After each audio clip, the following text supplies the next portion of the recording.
ওগো আমার জওয়ান যুবক সোনা মানিকেরা খুব ভালো করে বুঝবেন বাবা। এই বন্ধুরা, নামাজ এমন একটি ইবাদত, প্রেম প্রেম প্রেম প্রেম প্রেম করো বাবা, মোহাব্বত করো, ভালোবাসো ভালোবাসো। হযরতে মজনু রাস্তা দিয়ে চলে যাচ্ছে বাবা, হঠাৎ করে किसी ने कहा है ऐ मजनू तुझे मालूम है, तुझे क्या मालूम है लाइली जैसी बदसूरत दुनिया में कोई नहीं है। ऐ मजनू তুমি জানো না কি লাইলির মতো কালো, লাইলির মতো বদसूरत আজ জগতে একটাও নাই। হযরতে মজনু বলেছিলেন, আয় পাগল जरा सुन ले, जरा पहचान ले, पागल तुझे मालूम नहीं मेरी लाइली को देखने के लिए मजनू की आंखों की जरूरत है। हमारा लाइली के দেখার জন্য মজনুর চোখের প্রয়োজন আছে।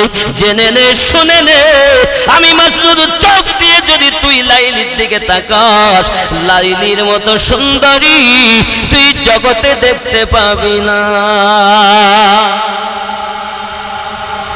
বন্ধুরে, প্রসঙ্গক্রমে হাদিস শরীফ আরো বলি, আমার রাসূল আমার সাহাবায়ে কেরামকে নিয়ে বসে আছেন, হঠাৎ কিনা আবু জাহেল এসে উপস্থিত হয়েছে। এসে বলছে, ওগো নবী, আপনার মতো কালো, আপনার মতো বদসুরত, আপনার মতো খারাপ আবু জাহেলের চোখ দ্বিতীয় কাউকে দেখিনি। আমার নবী বলেন, সাদ্দাকতা, ওগো আবু জাহেল সত্য কথা বলেছো। कुछ देर बाद सिद्दीक अकबर हाजिर हो गए। আমার নবী সাহেব আবু বকর রাদিয়াল্লাহু তাআলা উপস্থিত হলেন। আকার कहने लगे, এসেই বলতে লাগলেন, ইয়া রাসূলুল্লাহ সাল্লাল্লাহু আলাইহি ওয়াসাল্লাম ফিদাকা বিউম্মিহি, আমার পিতামাতা আপনার কদমে কুরবান হয়ে যাক নবী। আমি আবু বকর রাদিয়াল্লাহু তাআলা আনহু आप जैसे हुस्न जमाल, आप जैसे खूबसूरत हज़रत अबू बकर रदियल्लाहु ताला अन्हु की आँखों ने दुनिया में किसी को देखा ही नहीं। ओगो नबी जी, আমি আবু বকর রাদিয়াল্লাহু তাআলা আনহু আপনার মতো সুন্দর, আপনার মতো হুসন জামাল আমি আবু বকরের চোখ দুনিয়ায় কাউকে দেখিনি। আপনার আমার নবী বললেন, সাদ্দাকতা আবু বকর, আপনিও সত্য বলেছেন, জোরে বলুন। সাহাবী রাসূল বলেন, হুজুর দুটি কথা তো ঠিক হবে না, একটা ভুল হবে একটা ঠিক হবে, ঠিক কি না? ও এসে খারাপ বললো তাও বললেন ঠিক বলেছেন, ইনি এসে ভালো বললেন তাও বললেন ঠিক বলেছেন, ব্যাপারটা কি? तेरे मेरे मुस्तफा ने फरमाया है, अपना रामन नबी वर्णना करलें, जान लो मेरे रसूल ने फरमाया, अना मिरातुल्लाह, আমি নবী হলাম আল্লাহ দেখায় না। ও সাহাবী রাসূল জেনে রাখো, আয়নার স্বভাব হলো যে যেমন তাকে তেমন দেখানো। আবু জাহেলের মনটা কালো, আয়নার সম্মুখে যেতে কালো দেখেছি। সিদ্দিক আকবরের মনটা পরিষ্কার, আয়নার সম্মুখে এসেছে আমি রাসূলের মতো পরিষ্কার আর কাউকে দেখি নাই, কারণ ওর ভিতর মনটাই পরিষ্কার। এই জন্য আমি বলতে চাই, লাইলি को देखने के लिए, যদি লাইলিকে দেখার জন্য মজনুর চোখের প্রয়োজন হয়, আমার নবীকে দেখার জন্য আবু বকর রাদিয়াল্লাহু তাআলা চোখের প্রয়োজন। বন্ধুরে, যার প্রেমটা সিদ্দিকের মতো হবে, ও কখনো আমার নবীকে মাটিয়ে নবী বলবে না। ওই ব্যক্তি কখনো আমার নবীকে সিসপ্যাক বলবে না। ওই ব্যক্তি কখনো আমার নবীকে বাবা আমার শিয়াবে আবু তালেবের চামড়া খেয়েছে বলবে না। ও তো হাদিসের অপব্যাখ্যা করতেছে। শুধু তাই নয়, আরো বাবা ইন্টারনেট ইউটিভিতে দেখবেন অনেক মৌলবিতা সমাজকে অধপতনে নিয়ে চলে যায়। বন্ধুরে, এরা বলতে চায় ওমর রাদিয়াল্লাহু তাআলা মদখোর ছিলেন, হযরত আলী রাদিয়াল্লাহু তাআলা আনহু মদ পান করেছেন। বাবারে, আবার এক মৌলবি ওয়াজ করে বলতেছে, আমি মিশরের কুলজিয়াম ঘরে গেলাম, ফেরাউনের লাশ তাকে দেখতেছি, দেখতে আর বলতেছি, চাচা কেমন আছেন? চাচা কেমন আছেন? এ বাবা, তার বক্তব্যে বোঝা গেল বর্তমান যুগে ফেরাউনের ভাতিজা হলো সে। তাই তো ফেরাউনকে চাচা বলেছে। আমরা জগতে জানি ফেরাউনের মতো বদমাইশ, ফেরাউনের মতো নিকৃষ্ট নিকৃষ্ট আর জগতে নাই। কারণ দুনিয়ায় কোনো মানুষ যদি মারা যায়, বাবা আমার পাপী যদি হয়, কবরে তাকে বাবা দিলেই মাটিতে দিলে পোকামাকড়ে খাবে, সাপ বিচ্ছুতে খাবে, শিয়াল কুকুরে খাবে, বাবা আমার শকুনে খাবে। আর ফেরাউন এত নাপাক, এত নাপাক, মাটির পোকা খায় না, সাপ খায় না, হজম করে না। আরে বেটা আলেমে দিন বলে পরিচয় দেয়, আর ফেরাউনকে চাচা বলে।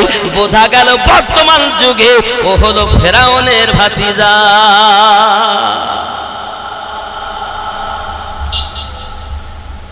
বক্তা হলেই শুনতে ভালো লাগলেই আনতে হবে, ও কোন জাতের দেখার দরকার নেই। পায়ে ধরে বলি সুন্নি মুসলমান বাবাজি ছদ্মবেশে আছে দুনিয়ায় খেয়াল। আল্লাহর নবী ইব্রাহিম খলিলুল্লাহর কাছে একবার এক শিকারী একটা পাখি শিকার করেছে। সেই পাখির মা ইব্রাহিম খলিলুল্লাহর কাছে বিচার দিয়েছে। সুবহানাল্লাহ। আল্লাহ পাক আমাদের জাতির পিতা ইব্রাহিম খলিলুল্লাহকে কত জ্ঞান দিয়েছেন। পাখিরও বিচার আল্লাহর নবীগণ করেন। সুবহানাল্লাহ। এখন শিকারকে ডাক করা হলো, ভাই তুমি এই পাখিটাকে শিকার করলে কেন? শিকারী উপস্থিত হয়ে বলছে, হুজুর হালাল পাখি শিকার করা জায়েজ আছে তাই করেছে। মা তখন বলছে, হুজুর ও শিকার করেছে হালাল বস্তু জায়েজ, ঠিক আছে, কিন্তু আমার অভিযোগ ওখানে নয়, আমার অভিযোগটা এইখানে, ও যে শিকারী তা ওর ভেসে আসলো না কেন? ও সাধুর বেশে কেন এসেছে? ও যদি শিকারীর বেশে আসতো তাহলে আমরা আমাদের জানের বাঁচাও করে নিতাম। ও ছদ্মবেশে এসেছে বলে আমার বিচার আপনাকে করতে হবে।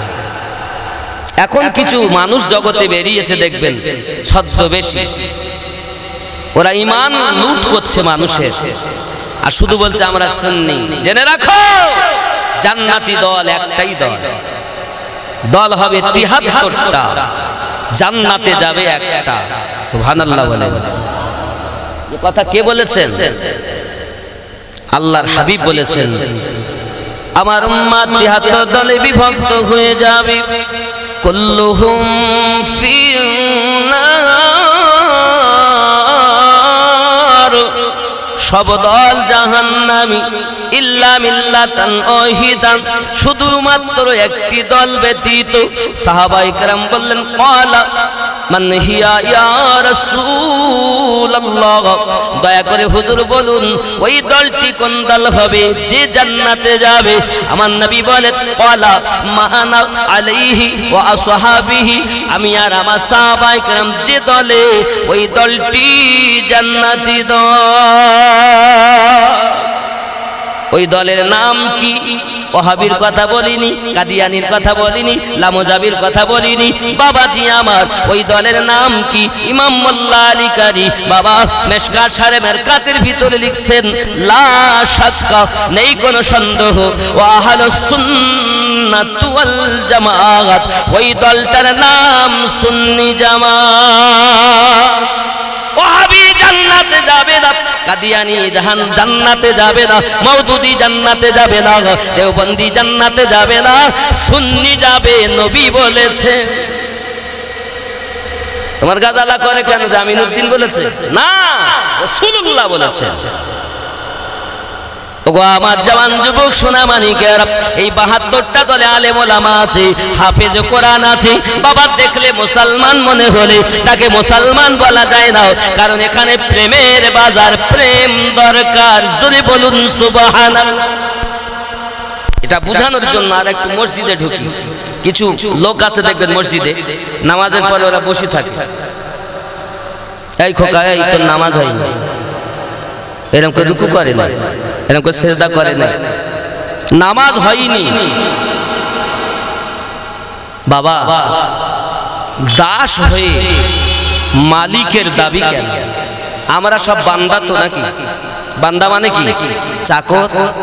হয়নি নামাজ এ বলার অধিকার কে দিয়েছে তোকে? নামাজ হয়নি, হলি তুই চাকর, আর মালিকের দাবি হয়নি, এতটুকু বলতে পারা যায়। জ্ঞান যদি থাকে, বাবা রে, ভাই রে, শরিয়াত বা বিধান কোরআন হাদিসের এটাই ছিল, নামাজটা এইভাবে পড়লে নিয়মটা পালন করা হতো। তুমি নিয়ম পালন করতে পারোনি, তোমার নিয়ম তো পালন করা হয়নি বাবা। নামাজ হয়নি কথা বলা তোমার সাজে না তো। বান্দা হয়ে মালিকের দাবি কেন? এক শ্রেণীর চোর আছে এরকম মসজিদে দেখবে, ও নিজের বগলে ইট রাখে রেখে অপরের দেখে, নামাজ পড়ি পড়ি কপালে ঘটা ফেরিয়েছে, এখনো নামাজ বুঝলই না, টক ঝাল মিষ্টি তিতো, এ নামাজের স্বাদ বলতে পারে না, এদিকে পরের ভুল ধরে বেড়ায়। খুব খেয়াল, আমার কথা একদম তিতো লাগবে, ভালো লাগবে না, কিন্তু বোঝেন, বুঝবেন। ওগো আমার জওয়ান যুবক সোনা মানিকেরা, একজন বাবা চাষি মানুষ খুব তাড়াহুড়া করে মসজিদে এসেছে, জামাত হয়ে গেছে, ও মসজিদে এসে আপনার কিনা নামাজ শুরু করেছে, আর একজন নামাজ পড়ে চুপ করে বসে আছে, ওয়াজিফা করছে। ও এসে যখন নামাজ শুরু করেছে, যেমন পারে যেমন জানে তেমন রুকু সিজদা করে নামাজ সম্পূর্ণ করেছে। এখন এই ব্যাটা ডেকে, শোনো, এই লম্বা দাড়ি এরকম করে নামাজ পড়ে না কেন হুজুর? নামাজ হয়নি তো, এইভাবে নামাজ পড়ো, এইভাবে নামাজ পড়ো, এইভাবে ঠিক। এখন ও বলে দেয় আর পড়ে। এখন এইবার তোমার নামাজ বলো তো কোন নামাজটা হয়েছে? তাতে হুজুর আমার আগের নামাজটা হয়েছে। যে কেন? তাতে তখন নামাজ পড়ছিলাম আল্লাহর ভয়, আর এখন নামাজ পড়তেছি তোমার ভয়। খুব খেয়াল, চোর কোথাকার। আমার জওয়ান যুবক সোনা মানিকেরা, বাবাজি আমার ভাইয়েরা, ভালো করে বুঝুন, মুহাব্বত যার ভিতরে বাবা, তার ব্যাপার একটি আলাদা ব্যাপার। আল্লাহ নবী সাহাবী হযরত বেলাল রাদিয়াল্লাহু তাআলা আনহু আমার নবী পাকের কাছে সব সাহাবায়ে কেরাম আরজি জানালেন, নবীজি বেলাল আযান দিতে ভুল করে, বেলাল আযান দিতে ভুল করে, কারণটা কি ছিল? উমাইয়া যখন বেলালের জিহ্বাখানা টেনে মাঝখানে পেরেক মেরেছিল রে বাবা, এই পেরেকটা মারার কারণ বশত এই বেলাল রাদিয়াল্লাহু তাআলার জিহ্বাখানা মিডল পয়েন্টটা উঁচু হয়ে গিয়েছিল, মোটা হয়ে গিয়েছিল। কেরাতের নিয়মে লেখা আছে, জবানের মধ্যস্থল, জিহ্বার মধ্যস্থল উপরে তালুর সঙ্গে মিলিয়ে জিম শিন ইয়া তিনটি অক্ষর উচ্চারিত হবে। হাবশী বেলাল রাদিয়াল্লাহু তাআলা আনহুর ওই জিহ্বার মধ্যস্থলটাই হলো মোটা, তাই বড় শিন উচ্চারণ করতে গেলে ছোট শিন হয়ে যেত, আশহাদু আশহাদু হতো না। আশহাদু আন্না মুহাম্মাদার রাসূলুল্লাহ,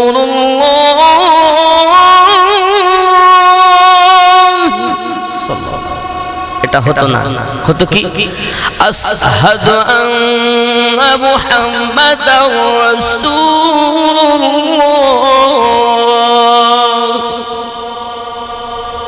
বর্ষিন উচ্চারিত হতো।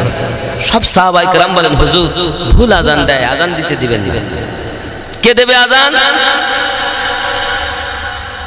আযান দাও। তৎকালীন যুগে শিক্ষিত বলে প্রমাণিত হলো আমির হামজা রাদিয়াল্লাহু তাআলা আযান দেবেন। বলুন সুবহানাল্লাহ। আমার জওয়ান যুবক সোনা মানিকেরা, আমার নবী পাকের সাহাবী আযান দিয়েছেন বাবা, ফজরে আযান দেওয়ার জন্য আমার নবী পাকে সাত নামাজের পরে মানা করলেন, বেলাল তোমাকে নিয়ে মানুষের মাঝে যখন এত নোক্তা চিনি শুরু হয়েছে বেলাল, আর আপনি আযান দেবেন না। হযরত বেলাল রাদিয়াল্লাহু তাআলা আনহু মসজিদ নববীর কোণাতে দাঁড়িয়ে দাঁড়িয়ে শুধু কাঁদে, পৃথিবীর মানুষ সবাই যদি আমাকে মানা করত, আমি বেলাল আযান বন্ধ করতাম না, যেহেতু আমার নবীজি মানা করেছেন, আমি বেলাল আর আযান দিতে পারি না। শুধু বেলাল কান্দে। আব্বা আমার সোনা মানিকেরা, ফজরের সময় হয়েছে এরকম মনে করে এসে আযান শুরু করে দিয়েছেন। হযরত আমির হামজা রাদিয়াল্লাহু তাআলা আনহু আযান দিয়েছেন। বন্ধুরে, আযান দেওয়ার পরে মুসল্লি সব এসে উপস্থিত হয়ে গেছেন। যত বাবা সময় যায় তত আর অন্ধকার হয়ে যায়। জোরে বলে। সবাই বসে বসে দেখতেছে। এখনকার মতো ঘড়ি তো তখন ছিল না বাবা। তখন তারা দেখে কাঠি মেপে সূর্যের আলোতে নামাজ হতো। সুবহানাল্লাহ। আমার বন্ধু বাবাজি সোনামানিকেরাও, এখন দেখা যায় অন্ধকার আরো নেমে এসেছে। সবাই বলছে হয়তো আপনি অগ্রিম আযান দিয়েছেন, আবার দেন। সুবহানাল্লাহ। কি দেন? কি দেন? আবার দেন। হযরত বেলাল রাদিয়াল্লাহু তাআলা আনহু পৃথিবীর জমিনে আবার আপনার কিনা দেখছেন সাহাবী রাসূলেরা তৃতীয় আপনার কিনা আযান আবার শুরু করে দিয়েছেন। যেই আযান শুরু করেছেন বন্ধু, এমন সময় দেখা যায় কিনা বাবা আরো অন্ধকার হয়ে যায়। সবাই বলে নিশ্চিত আপনি অগ্রিম আযান দিয়েছেন, আবার আযান দেন। আব্বা আমার তিনবার আযান হয়েছে। আমার দরদি নবীজি ইমামতি করে নামাজ আদায় হয়ে গেছে। আল্লাহ পাক বলেন জিবরিল জাল জগতে আমার হাবিবকে যাইয়া বলেন যেন বেলাল আযান দেয়, কারণ আমার ফেরেশতারাও বাইতুল মামুরে অপেক্ষা করে। বেলালের আযান হবে, তারা বাইতুল মামুরে আমি আল্লাহর ইবাদত করবে। ওই আমার ফেরেশতাগণ বাইতুল মামুরে বসে আছে। দুনিয়ায় আযান হয়েছে বটে, কিন্তু আর সে আজিমে আওয়াজ পৌঁছায়নি। আয় জিবরিল জান আমার বেলালকে আমার নবী পাকের কাছে গিয়ে বলেন যেন আমার বেলালকে আযান দিতে বলা হয়। নারে তাকবীর। নবী আমার বলেন বেলাল আযান দাও। সুবহানাল্লাহ। আনন্দ ছুটে এসেছে, আযান দিল। বেলালি আযান শোনা যায়। সুবহানাল্লাহ। হে বেলালি আযান শোনা যায়, তলে তলে ফেরেশতারা কাতার যে লাগায়। আর জোরে। হে বেলালি আযান শোনা যায়, তলে তলে ফেরেশতারা কাতার যে লাগায়। শুনবো বেলালি আযান, গাইবে নবীর গুণগান। আল্লাহুম্মা সাল্লি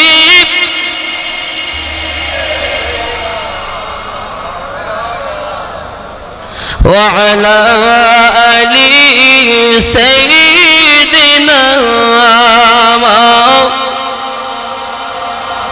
আব্বাজি আমার মহাব্বত ছিল, বাবা আমার সবথেকে বেলাল রাদিয়াল্লাহু তাআলা আনহুর বেশি। আব্বা আমার এখানে অক্ষর উচ্চারিত হয়েছিল, কিন্তু মহাব্বতের বাজারে বেলালের মতো মহাব্বত ছিল না। প্রেম লাগলো। কি লাগলো? ভালোবাসা। সবকে দুনিয়ায় ভালোবাসেন, সবার থেকে বেশি আমার নবীকে ভালোবাসেন। তারপর লাভ। যুবক বেলাল রাদিয়াল্লাহু তাআলা আনহু মনের আনন্দ আযান শুরু করেছেন। এখন যদি বেলাল একটি শিন বাদও দেন অসুবিধা আছে? যিনি হলেন মুয়াজ্জিনে আযম, পৃথিবীর সর্বশ্রেষ্ঠ মুয়াজ্জিন হযরত বেলাল রাদিয়াল্লাহু তাআলা আনহু। জোরে বলেন সুবহান। আপনি আমি আযান দেই, কিন্তু আমাদের আযান তো আল্লাহর দ্বারে কবুল হয়নি, কিন্তু বেলালের আযান কবুল হয়েছে। আল্লাহই তো খবর পাঠিয়েছেন, ওহী পাঠিয়েছেন আমার রাসূলের কাছে। বাবা মানুষটি কালো, ঠোঁট দুটি হাসা, কিন্তু অন্তরে আমার রাসূলের ভালোবাসা। কাউকে এত ভালোবাসেননি যতটা আমার নবীকে ভালোবাসেন। যুবক আমার সোনা মানিকেরা, পৃথিবীর জমিনে আমার নবী পাককে যদি বেশি বেশি মহব্বত করা যায়, আমার রাসূলুল্লাহকে যদি ভালোবাসা যায়, ইহ জগতে লাভ পর জগতে লাভ। ই বাবা জিহাদের ময়দানে হঠাৎ খবর প্রচার হয়ে গেল আল্লাহর হাবিব শহীদ বরণ করেছেন। আব্বা আমার খবরটা যখন চতুর্দিকে ফেলে গেল, একজন মহিলা সাহাবী বাবা আমার দ্রুত গতিতে জিহাদের মাঠের দিকে এগিয়ে যায়। কেউ ডাক দিয়ে বলে মা কোথায় যাচ্ছে? সঙ্গে সঙ্গে বলে আপনি কাঁদবেন না, এইভাবে ছুটবেন না। আপনার পৃথিবীর জমিনে আব্বা শহীদ বরণ করেছে। ওই মহিলাটি বলেন ইন্না লিল্লাহি ওয়া ইন্না ইলাইহি রাজিউন। আমার নবী কেমন আছে বলুন না। সঙ্গে সঙ্গে বলেন আপনার আল্লাহর হাবিবের খবর বলতে পারবো না। আব্বা আমার ওই মহিলাটি আবার একটু এগিয়ে যান। হঠাৎ করে আবার একজন বলতেছেন কাঁদবেন না, আপনার স্বামী শহীদ হয়ে গেছে। মহিলা বলেন ইন্না লিল্লাহি ওয়া ইন্না ইলাইহি রাজিউন। তোমরা বলো আমার নবী কেমন আছে। আমি স্বামীর কথা শুনতে চিনি, আমি আমার নবী কথা শুনতে চাই। জোরে আবার একটু অগ্রসর হয়েছে। আবার একজন খবর দেন মা আপনার বড় ভাই শহীদ হয়ে গেছে। বলে আগে বলো না আমার দরদি নবী কেমন আছেন। ওগো আমার সোনা মানিকেরা। আবার একটু অগ্রসর হয়েছে। হঠাৎ করে আবার খবর আসতেছে কাঁদবেন না, আপনার বেটা শহীদ বরণ করেছে। ওই মহিলাটি কাঁদে আর বলে আমি আমার বাপের কথা শুনতে চাইনি, স্বামীর কথা শুনতে চাইনি, আমি আমার ভাইয়ের কথা শুনতে চাইনি, আমি আমার বেটার কথা শুনতে চাইনি, আমি শুনতে চাই আমার নবী কেমন আছে। বলো আমার নবী কেমন আছে। সঙ্গে সঙ্গে খবর আছে আল্লাহর হাবিব সুস্থ সালামত আছে। মহিলাটি সাহাবী বলেছিলেন জেনে রাখো আমার বাপের থেকে, স্বামীর থেকে, সন্তানের থেকে, আমার বেটার থেকে আমি নবীকে বেশি ভালোবাসি। বেটা চলে গেছে দুঃখ নাই, স্বামী চলে গেছে দুঃখ নাই, বাপ চলে গেছে দুঃখ নাই, ভাই চলে গেছে দুঃখ নাই, আমার নবী সুস্থ সালামতে আছে। আমি রাসূল প্রেমিকা আনন্দে আছি। এর নাম ভালোবাসা। আর আমরা নবীকে ভালোবাসি, নামাজ পড়তে যাই, রাসূলকে ভালোবাসি, দাড়ি কাটা বন্ধ দিতে পারলাম, কাজ হবে? এলে নতুন দলে গিয়ে নাম লিখতে হবে কেন? আমরা পুরাতন দলে থেকে নবীকে চিনব, পুরাতন দলে থেকে আল্লাহর ইবাদত করব, ঠিক কি না? এখন ছদ্মবেশী যারা এসে আমাদেরকে শিক্ষা দেয় এদের থেকে আমাদের বুঝতে হবে না অনেকে কল দিয়ে কল করিয়ে বস করছে। আমার আব্বাজি সোনা মানিকেরা খুব ভালোবাসুন, আমার নবীজিকে মহব্বত করুন, ইহ জগতে লাভ হবে, পর জগতে লাভ হবে। বাবা আমার মহব্বত যারা করেছে, গাছে করেছে মহব্বত লাভবান, মাছে করেছে লাভবান। এজন্য বলা হয় আমার নবী এমন একজন নবী যে নবীর তুলনা জগতে নাই। তাই বলা হয়েছে জামানা দিওয়ানা ওগো মামিনা, তোমার লালের নাই তুলনা, মাগো তোমার লালের নাই তুলনা। জামানা দিওয়ানা ওগো মামিনা, তোমার লালের নাই তুলনা, মাগো তোমার লালের নাই তুলনা। জোরে বলো। হঠাৎ করে মায়ামিনা দেখতে যেন পায়, ছেলের নূরে সারা জগৎ আলোকিত হয়। আদব সহকারী নূর নবীজিকে ঘিরে, আদব সহকারী নূর নবীজিকে ঘিরে, নূরের দোলো নাই দোলায়, মাগো তোমার লালের নাই তুলনা। জামানা দিওয়ানা, জোরে বলুন না। ঘুমাচ্ছে বিরানি তাবারক করেছে না, তাবারক হচ্ছে বিরানি, কিন্তু আপনাদের আওয়াজ নেই, ব্যাপার কি? নারে তাকবীর হয় হয় ভাইজান, হয়নি বলা হয় নারে তাকবীর। একটু গালি আর একটা লাগে নারে তাকবীর। যত ভলিউম আছেন জোরে দেন নারে তাকবীর, নারে রিসালাত, মুজাদ্দিদে জামানের সিলসিলা, মুজাদ্দিদে জামানের সিলসিলা, নারে তাকবীর। উচ্চারবে লা ইলাহা ইল্লাল্লাহ, লা ইলাহা ইল্লাল্লাহু মুহাম্মাদুর রাসূলুল্লাহ সাল্লাল্লাহু আলাইহি ওয়াসাল্লাম। আব্বাজি আমার মোহাব্বত ও প্রেম যার যত বেশি সে তত আল্লাহর প্রিয়, ঠিক কিনা বাবা? যার মধ্যে প্রেম নাই তার মধ্যে কিছু মসজিদ ভর্তি মুসল্লি কিন্তু প্রেম নাই। যার অন্তরে যত বেশি, যারা প্রেম করে তারা রাসূলের দরুদ পড়তে ত্রুটি করে, কিয়াম করতে, সালাম পড়তে, দোয়া করতে কোনো জায়গায় ত্রুটি করে না, কারণ তারা প্রেম করে। যারা ভালোবাসে তারা ছোট হলেও নেকির কাজ বাদ দিতে চায় না। আর যারা প্রেম করতে চায় না ওরা বলে যেগুলো খুব প্রয়োজন সেইগুলো করো, যেগুলো প্রয়োজন নাই করার দরকার নেই। কথা বুঝতে পারতেছেন? আব্বাসি আমার সোনা মানিকের, মহান আল্লাহ পাক আল্লাহ তাআলা কোরআন মাজিদের ভিতরে বলেন ইবাদত করো। আল্লাহ পাক ইবাদতকারীদেরকে জান্নাতে দেবেন বলে ঘোষণা করেছেন। বিসমিল্লাহির রহমানির রহিম ফাদখুলি ফি ইবাদি ওয়াদখুলি জান্নাতি। যেরকম সুবহানাল্লাহ। আমার আল্লাহ পাক আল্লাহ তাআলা বলেন যারা আমার ইবাদত বান্দাগি করে আমি আল্লাহ তাদের জন্য উপহার রেখেছি দয়ার জান্নাত। আল্লাহর ইবাদত করুন, আল্লাহর আযাদ বান্দাগি করুন। বাবা আমার পাঞ্জেগানা নামাজি হন, বাবা নামাজে ত্রুটি করবেন না বন্ধু। এই নামাজ জান্নাতের চাবি, এই নামাজ হলো দিনের খুঁটি, এই নামাজ হলো কুকর্ম থেকে আপনাকে আমাকে বাঁচাবে। যত বেশি নামাজ হবে আল্লাহ তত প্রিয় হওয়া যাবে, ঠিক কিনা? নামাজ নামাজ আমার আপনার নবী সাল্লাল্লাহু আলাইহি ওয়াসাল্লাম নামাজের তাগিদ দিয়েছেন বন্ধু, কিন্তু আজ আমরা জলসা দিলাম, নামাজ পড়লাম না, কোনো লাভ নাই বন্ধু আমার। এই নামাজ না পড়ে ক্ষতিগ্রস্ত হয়ে গেলাম, জলসা দিলাম সব পেলাম, কিন্তু নামাজ না পড়ার কারণে আমরা গুনাহগার হয়ে গেলাম। অনেকে বলে জলসা দিয়ে লাভ হবে না যদি আপনি নামাজ না পড়েন। আর আমি বলতে চাই বাবা, জলসা দেন আলাদা নেকি হবে, ইসালে সওয়াব করেন আলাদা নেকি হবে, বিশ্বনবী দিবস করেন আলাদা নেকি হবে, কলেমা পড়েন আলাদা নেকি হবে, জিকির করেন আলাদা নেকি হবে, নামাজ পড়েন আলাদা নেকি হবে।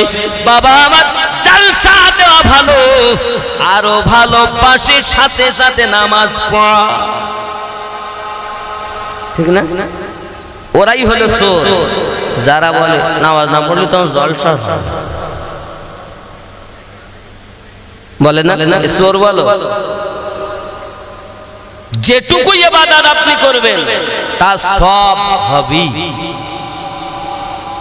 নেকির কাজ, জলসা দেওয়া, নামাজ পড়া কিন্তু ভালো হয়, খুব ভালো হয়, উত্তম হয়।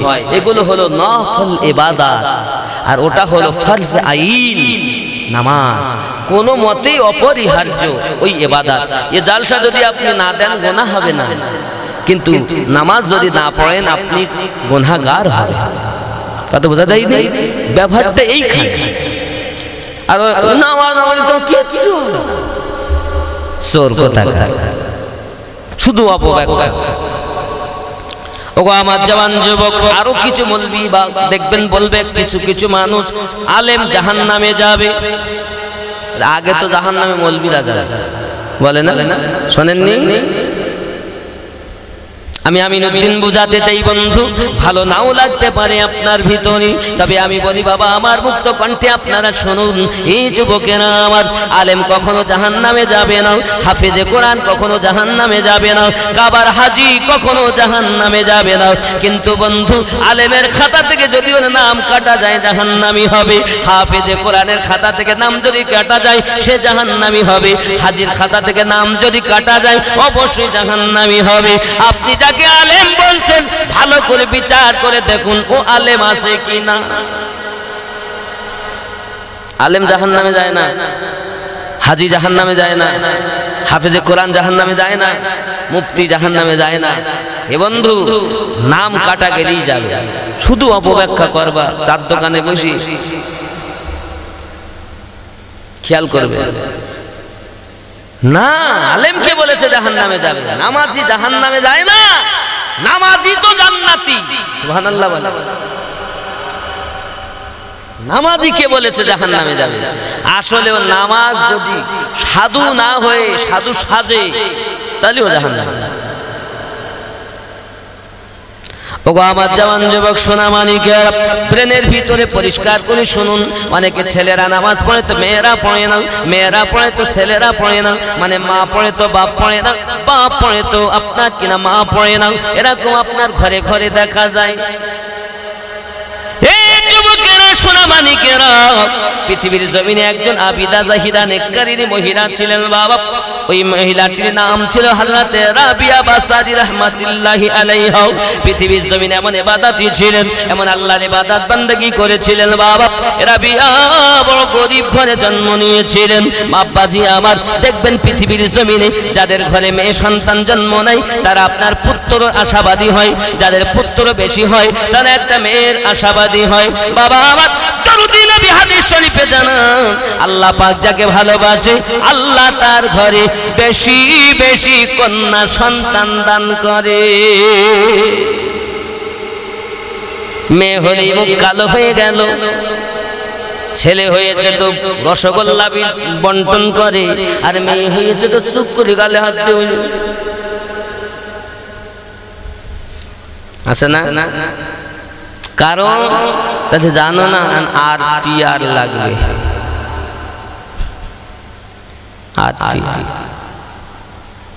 ও বাবা অ্যাপাসি লাগবে, এত টাকা পাবো কোথায়, তাই গালে হাত দিয়ে বসেছি। দুঃখ করো না আমার বাবা, আমার রাসূলের পাকের হাদিস কখনো মিথ্যা নয়। আল্লাহ যাকে বেশি ভালোবাসে তার ঘরে মহিলা দান করে, তার ঘরে কন্যা দান করে। আমার রাসূল হাদিস শরীফের ভিতরে জানান, কোন বাপ এবং মা যদি চারটি মেয়েকে বাবা আপনার লালন পালন করে বিবাহ শাদী দিতে পারে, ওই মেয়েগুলোকে যদি শরিয়ারে মোতাহারার উপরে আপনার লালন পালন করতে পারে, তার পিতা এবং মাতাকে কাল হাসরের মাঠে নূরের টুপি পরাইয়া জান্নাত প্রবেশ করানো হবে। এ যুবকেরা সোনা মানিকেরা, মেয়ে হয়েছে বলে তুমি দুঃখ করো না, মেয়ে হয়েছে বলে তুমি চিন্তিত হয়ে নাও। আমার রাসূল পাক বলেছেন আল্লাহ তোমায় বেশি ভালোবাসে তাই তোমাকে কন্যা সন্তান দিয়েছে। তাহলে কি পুত্র হলে ভালোবাসে না? হ্যাঁ, পুত্র হলেও ভালোবাসে, পুত্র থেকে নারীর দাম বেশি। কেন? এই রূপ মায়ের পেট দিয়ে গাউসে আজম এসেছেন, এই রূপ মায়েদের পেট দিয়ে খাজা মাইনুদ্দিন চিশতি আজমিরি এসেছেন, এই রূপ মায়ের পেট দিয়ে মুজাদ্দিদ আলপে সানি এসেছেন, এই রূপ মায়ের পেট দিয়ে সরকার আলা হযরত আজিমুল বারকাত হুজুর আগমন করেছেন, এই রূপ মায়ের পেট দিয়ে সালিমউদ্দিন নকশবন্দি রাহমাতুল্লাহ আলাইহি আগমন করেছেন, এই রূপ মা জননীর পেট দিয়ে আমার মুজাদ্দিদে জামান আবু বকর সিদ্দিকী হুজুর আগমন করেছেন, এই রূপ মায়ের পেট দিয়ে মেজে হুজুর পীর কিবলা আগমন করেছেন। আমার মায়ের জাত আপনাদের মতো মায়ের পেট দিয়ে আল্লামা রুহুল আমিন রাহমাতুল্লাহ আলাইহি দুনিয়ার বুকে আগমন করেছে। ওগো জাননী, আপনারা যদি নেককারিনী হয়ে যান আপনার সন্তান নবীওয়ালা হবে। কথা কি বোঝা যায়? আব্বাজি আমার, এমনি সমাতে আপনার কিনা দেখবেন ওই মেয়েটার নাম হলো রাবিয়া, বাপের নাম হলো ইসমাইল, মায়ের নাম হলো মাহফুল। মা জননী ইবাদতি রিয়াজাতি বড় খুব দুনিয়ায় বুকে আল্লাহর ইবাদত করেন। এই সোনা মানিকেরা, আল্লাহ পাক মাহফুলের গর্ভে তিনটি কন্যা সন্তান দিয়েছে। চতুর্থবার মাহফুল গর্ভবতী হয়েছে। আল্লাহ পাকের দরবারে ফরিয়াদ করে করে বলেন, আল্লাহ গো, আমি মাহফুল আপনার কাছে দোয়া করি চতুর্থবার যেন তুমি আমাকে একটা কন্যা দিও না, একটি পুত্র সন্তান দিও। ওগো আল্লাহ, আমার স্বামীর তিনটি কন্যার মুখ দেখেছি, আয় আল্লাহ গো, পৃথিবীর জমিনে আমার স্বামী এখনো পর্যন্ত কিছু বলে না, 2 দিন 3 দিন খায় না, আমরা মাটিতে পেট লাগায়া তোমার শুকরিয়া আদায় করি গো মালিক আল্লাহ।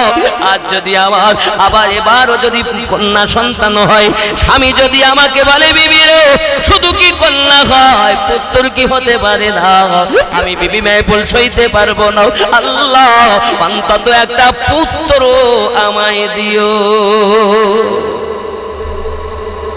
বন্ধুরে বাবা রে, এইরূপ করতে করতে দিন ঘনিয়ে আসি। হঠাৎ স্ত্রী মেহফুল স্বামীকে ডাক দিয়ে বলে, স্বামী গো, বাড়িতে প্রসব বেদনা আমার হয়, হয়তো বাচ্চা রাতে ভূমিষ্ঠ হতে পারে। ওগো আমার স্বামী, আপনি একটু চলে যান না কেন, বাচ্চা নগরী কারো ঘর থেকে একটু তেল ধার করে নিয়ে আসুন।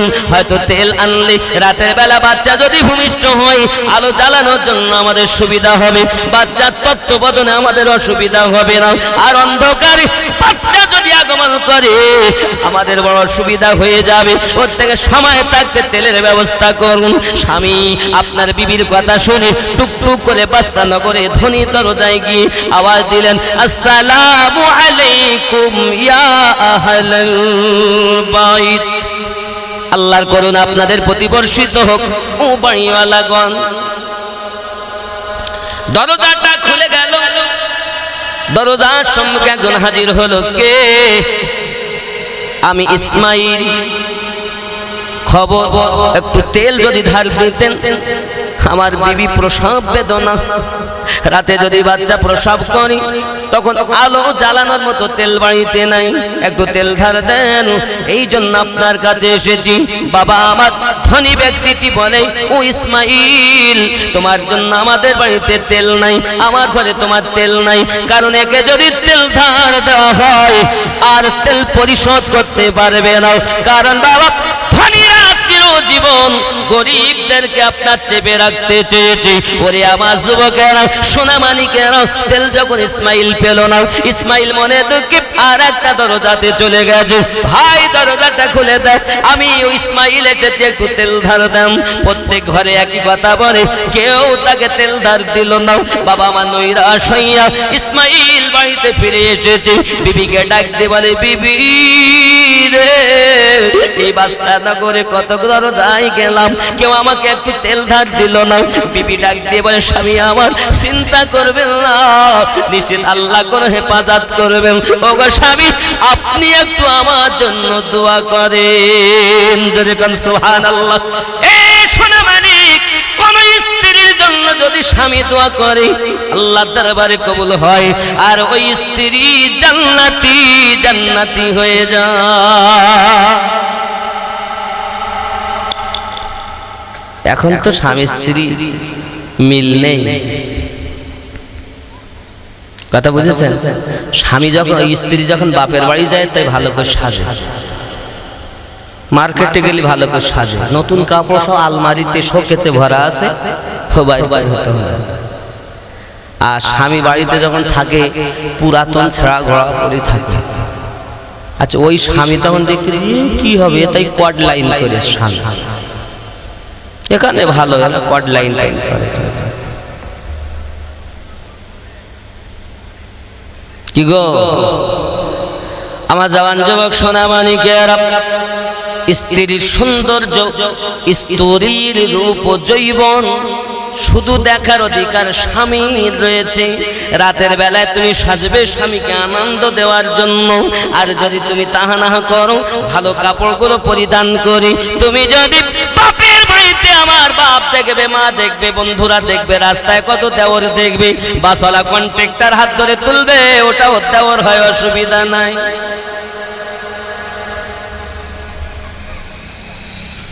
এ আমার মা খালা, শুনে নিন, রাতের বেলা যদি আপনি আপনার চলাফেরাগুলো শরিয়াতে মুতাহারার উপরে করতে পারেন, ও আম্মা জানেরা আমার, আপনার সৌন্দর্য রূপ জৈবত আপনার স্বামীর জন্য রয়েছে।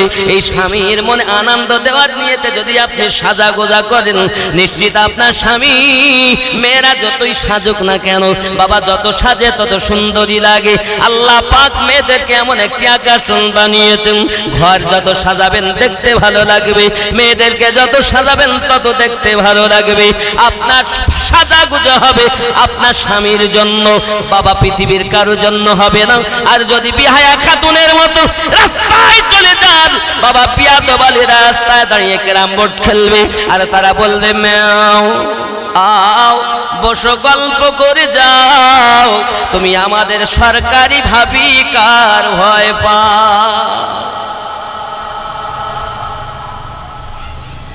কি গো